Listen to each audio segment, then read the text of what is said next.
Votre prénom, monsieur? Bonjour, c'est Marcos. Bonjour, Marcos. Je viens de Waterloo Oui. pour faire plaisir aux Français. Voilà. Et... On fait les... Oui, je vous écoute.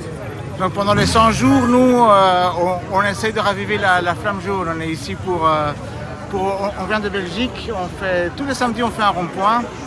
Tous les premiers samedis du mois.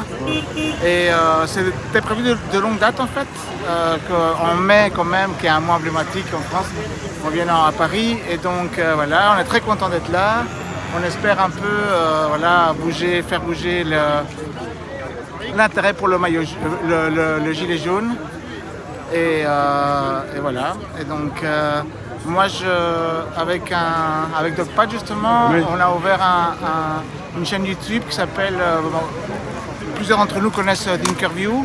Nous, on a lancé Thinker Jaune parce que ça fait 4 années déjà, hein, comme beaucoup de gilets jaunes qui sont sur le terrain, dans les actions et tout ça. On rencontre plein de gens super intéressants.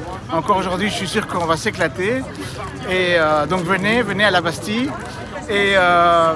Et donc le but c'est vraiment de prendre un peu le temps dans une interview de revenir sur certains épisodes de l'actualité ou certains faits intéressants et voilà. Donc Thinker Jaune, donc allez-y, abonnez-vous. On essaye, c'est complètement amateur, voilà, on essaie de faire du bon taf, on prend notre pied, j'espère que vous aussi. Et donc voilà, j'espère que vous prendrez notre pied en venant ici à la Bastille. Voilà. C'est jusqu'à quelle heure? 17h? Vous restez en statique? 14h30, 17h30. D'accord. Et j'ai entendu qu'il y a une manif qui va passer par ici aussi. Peut-être, oui, je pense. Je Voilà, suis pas c'est sûr. ça. C'est C'est ce qui a été dit, ouais. Donc, Donc déjà, voilà. vous avez du monde qui est arrivé même avant. Il va être... voilà, c'est l'heure. Et donc on vient aussi pour rappeler que, évidemment, les problèmes que Oui. les Français rencontrent en France, on les rencontre assez largement, pareil, un peu partout dans le monde en fait, hein, en Belgique, nous on vient de Belgique, mais aussi dans le monde. Et aussi le fait que, évidemment, tout le monde n'a pas une tête à claque comme Macron qui pousse vraiment le peuple à se révolter. Hein, chez nous, le pouvoir est beaucoup plus dilué, on va dire. Il y a 8 partis dans la coalition gouvernementale, donc on ne sait pas sur qui taper. En plus, au début des Gilets jaunes, on n'avait même plus de gouvernement. Ils avaient démissionné en fait. oui Après 2 semaines, c'était pas du tout lié aux Ça Gilets durait jaunes. longtemps, ça? Oui, c'est ça, au tout début des Gilets jaunes, genre en décembre 2018. Donc on savait même plus sur qui taper en fait. Donc on était vraiment embêtés. Vous avez une très belle tête à claque. Et donc on vient aussi, voilà, si on peut aider un peu à faire bouger les lignes à ce niveau-là aussi, ce serait cool. Vous avez un regard de l'extérieur sur la France. Vous pensez que la France, c'est quoi? C'est plus compliqué que chez vous? C'est pareil? On a chacun des problèmes aussi sérieux.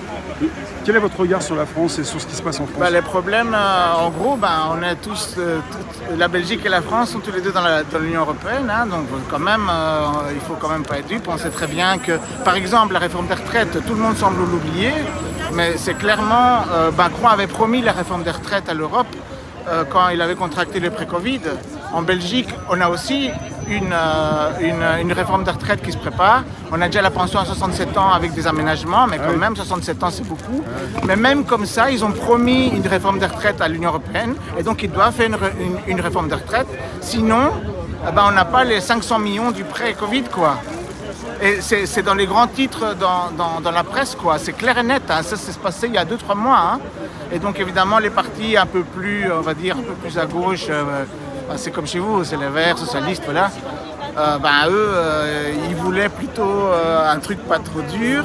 Les autres râlaient parce que les gauchistes traînaient la patte pour la réforme et donc ça a failli faire péter le gouvernement à cause de ça, quoi. Alors que chez nous, on est déjà à 67 ans, quoi, voilà. Donc voilà, donc c'est clair et net, hein. C'est clairement l'Europe. Je ne comprends pas pourquoi on ne le dit pas plus souvent, que c'est vraiment une contrepartie pour l'Europe, quoi, hein. Et pour assurer les marchés financiers aussi, parce qu'il paraît que vous avez été dégradé en France. C'est une catastrophe. La réforme, c'était quelque part, le président l'a dit, je ne sais pas si c'est ça, pour rassurer les marchés, mais en fait, vu ce qui se passe en France au niveau politique, ça ne les rassure pas, nous. Non, pas vraiment, hein. Donc voilà. Mais je crois que même les gens qui sont pour la réforme en France, ils sont contre la réforme parce qu'évidemment, c'est tellement mal amené que... Beaucoup de voilà, Français, quoi. 70% apparemment, ouais. Sinon, si on peut comparer avec la Belgique, chez nous, la vie est beaucoup plus chère, l'inflation est... ici, il y a quand même un petit bouclier social, même si tarifaire, hein, même si c'est payé par les Français, par les impôts, hein, quand même. Hein, donc c'est pas vraiment un cadeau, mais au moins ça soulage un peu sur le court terme. En Belgique, on a beaucoup moins ça, quoi. Hein, donc l'essence est peut-être un peu moins cher maintenant. Ils ont prolongé les mesures. Chez vous, ils ont duré vraiment pas très longtemps. Mais pour le reste, les prix sont vraiment très très élevés. Chez nous, beaucoup plus élevés encore qu'en France. Quelles mesures ils ont prolongé? En Belgique, pour par exemple, l'essence, pour faire simple, l'essence elle est à 1,60 maintenant en Belgique. L'essence normale, quoi. Hein. Et donc ici, je vois qu'elle est à 2 € plus ou moins. Donc, c'est ce qui a fait sortir les gilets jaunes à Paris. En donc France, en fait, en gros, ils ont diminué de 20 centimes le litre. Ils ont diminué les taxes qui nous pompent aussi. Enfin, c'est pas non plus un vrai cadeau non plus, mais voilà. Ils font pas racler les multinationales qui se remplissent les poches. Par contre, quand on est belge, on peut déclarer comme ça une manifestation en France? Ça se passe comment? Apparemment, oui. Donc, c'est pas moi qui l'ai fait exactement, mais donc on a des relais gilets jaunes en Belgique. Hein. Plusieurs d'entre nous sommes déjà venus dans le passé ici en Belgique, à Paris notamment, hein, en tant que gilets jaunes, mais pas que. Et donc, oui, donc on a... Allez, comme on est plusieurs dizaines de Belges qui venons ici, on a voulu pas prendre trop de risques, la faire à l'amiable, donc on a demandé une autorisation à la préfecture. Oui. On a choisi un chouette rond-point, un beau symbole. Bon, alors après, c'est pas forcément le plus facile à bloquer, quoi. je m'en rends compte maintenant que je suis sur place. Voilà, c'est pas... On ne veut pas bloquer non plus, on veut juste tracter et tout ça. Ouais. Sinon, on sait qu'on aura la police sur le dos d'office. Mais voilà, quoi.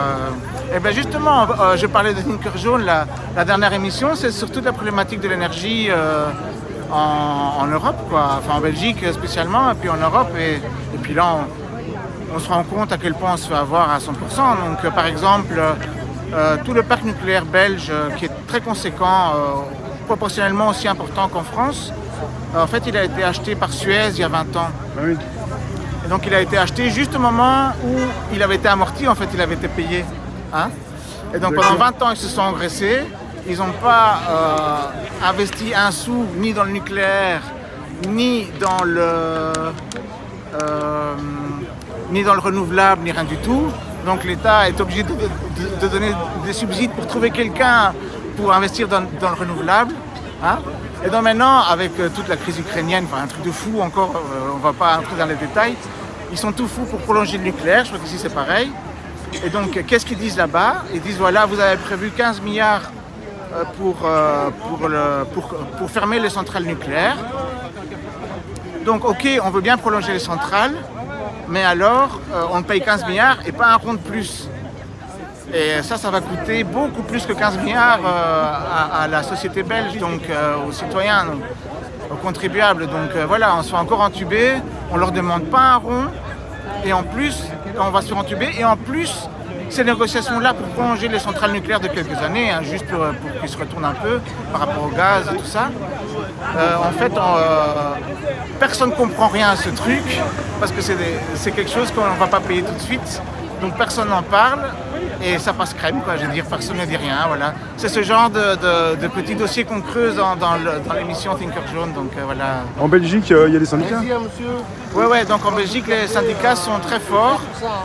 Mais par exemple, pour l'instant, bon, on est loin de la mobilisation pour les retraites en Belgique. Il y a combien de syndicats? Il y a plusieurs. Là-bas, tout se fait, tous les partis, les syndicats, les bureaux de chômage, tout ça, il y a des socialistes, les chrétiens et les libéraux. Hein. Et donc on a 3 syndicats aussi. Et vous êtes syndiqué? Oui, je suis chez les Rouges. Les Rouges, c'est-à-dire? Les socialistes, la FGTB. Et donc, il y a un très haut taux de syndicalisation. Mais là encore, je veux dire, c'est comme ici, hein, donc les syndicats ne sont pas très combatifs. Par exemple, pour l'instant, il y a un très grand mouvement en Belgique de l'ES, qui est un groupe de distribution, genre Carrefour, qui veulent franchiser tous les magasins. D'accord, vous connaissez ça ici aussi. Ah oui. Il y a un grand mouvement de grève, ça fait 2 mois qu'ils tiennent. Les patrons n'en peuvent plus, maintenant ils envoient les huissiers et même des flics avec des chiens pour débloquer les piquets. Les franchisés, c'est pour améliorer la vie des commerçants, c'est pour qu'ils puissent s'organiser? Ou franchise belge? Non, donc il y a un grand groupe de supermarchés, genre Carrefour ou quoi. Ah oui. Et tous les magasins, ils veulent les vendre à des particuliers qui les gèrent eux-mêmes. D'accord. Tout en gardant l'enseigne de l'Aise, quoi. Hein. Et ça plaît pas aux Belges? C'est-à-dire que pour l'instant, les employés sont employés du groupe. Donc quoi, c'est les hein, employés qui manifestent? Oui, c'est ça.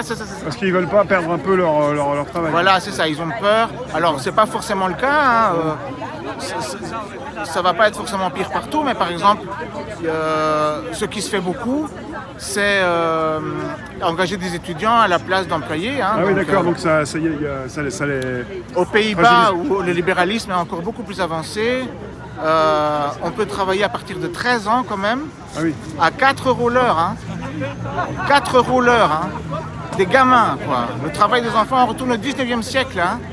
Et donc c'est le même groupe qui est aux Pays-Bas, qui est en Belgique, qui fait déjà ça. Donc voilà, donc nous on veut pas ça. Alors après, il y a peut-être des magasins qui seront bien gérés, où le personnel sera respecté, mais c'est Vogelpick, comme on dit nous, c'est chez nous. Hein. C'est au petit bonheur la chance, hein. Ça dépend sur qui on tombe, sur quel repreneur on tombe. Il y en a qui ont voulu s'organiser et reprendre eux-mêmes le magasin, genre coopératif, oui. tout ça. Ouais. Non, on ne peut pas. C'est une personne qui doit reprendre le magasin. Ouais. Donc voilà. Donc, En Belgique, vous êtes proche des lieux de pouvoir aussi. En fait, il y a des jeunes en France qui disent sur les réseaux, il faut aller en Belgique, il faut aller à Bruxelles, c'est là où ça se passe. Bruxelles par rapport au Parlement. Oui, évidemment. À Bruxelles, je crois qu'on a 20 000 employés dans les lobbies, hein, rien que... Vous avez déjà manifesté devant les lieux de pouvoir comme ça? Bien sûr.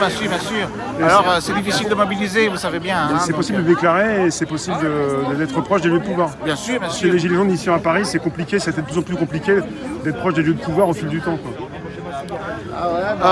En Belgique, la police, déjà, elle tape point fort, il faut le dire. Ah oui. Ils ont une spécialité, c'est le nassage. Donc je me rappelle, il y a eu une grosse manifestation à Bruxelles le jour des élections européennes en fait. Et là, je crois que les 3/4 des gens n'ont même pas pu arriver sur place. Donc, dès qu'ils étaient dans les trains, hop, on les embarquait, on les enchaînait sur les quais. Enchaînés? Oui, donc on leur mettait des colsons. Des personnes qui ne sont même pas encore en manifestation, qui ne sont même pas des manifestants, on les enchaîne avant d'arriver. On les pêchait dans les trains et ils étaient colsonnés assis sur les quais. C'est pas très légal ça? Pas franchement, mais bon, c'est la police, hein, donc la police elle fait ce qu'elle veut, la police. Hein, donc, même voilà, chez vous, ils vont très loin. C'est-à-dire que il y a beaucoup moins de violence quand même, il faut le dire. Ils tapent moins fort, on m'a dit. Ils tapent moins fort, mais ils gazent quand même. Ils s'arrangent, oui, parfois ils gazent aussi, mais ils s'arrangent pour étouffer la manifestation, pour saucissonner, avant que ça prenne vraiment de l'ampleur. Pour empêcher que ça monte en puissance. Ou alors ils font des gros nassages. Cette fois-là, il y avait 600 personnes au trou quand même, hein, jusqu'à la fin de la journée. Hein. Après, il y a des médias, peut-être médias traditionnels, qui vont dire qu'il n'y a personne, qui vont arriver très vite pour filmer juste quelques individus parce qu'il y a plusieurs morceaux. Oui, non, évidemment, ça, les médias... Ça décourage certains de venir. Oui, heureusement, on a vécu aussi, qui fait aussi du travail de terrain chez nous. Voilà, mais bon, oui, c'est pas évident. La Belgique Et voilà, donc pour en revenir pour le syndicat, donc... Vous êtes rouge. Ça c'est autre chose. Ça c'est un choix personnel pour aujourd'hui. Donc il y a eu ce grand mouvement ça fait déjà 2 mois qu'ils sont en grève. Oui. Et les syndicats soutiennent vraiment pas beaucoup. Hein. Donc par exemple, ils négocient un plan de licenciement alors que les gens ils veulent garder leur boulot plutôt. Pour les franchisés Carrefour. Les de l'Aise, hein. C'est l'équivalent, c'est une grande chaîne de distribution en Belgique. L'équivalent de Carrefour. Oui, c'est ça. C'est comme Carrefour ou Intermarché. Et donc les syndicats ils négocient des bonnes conditions de licenciement, mais c'est pas ça qu'on veut. Ouais, c'est les meilleures conditions de travail. Bah oui, c'est garder le boulot et c'est qu'ils retirent le plan, quoi. Merde.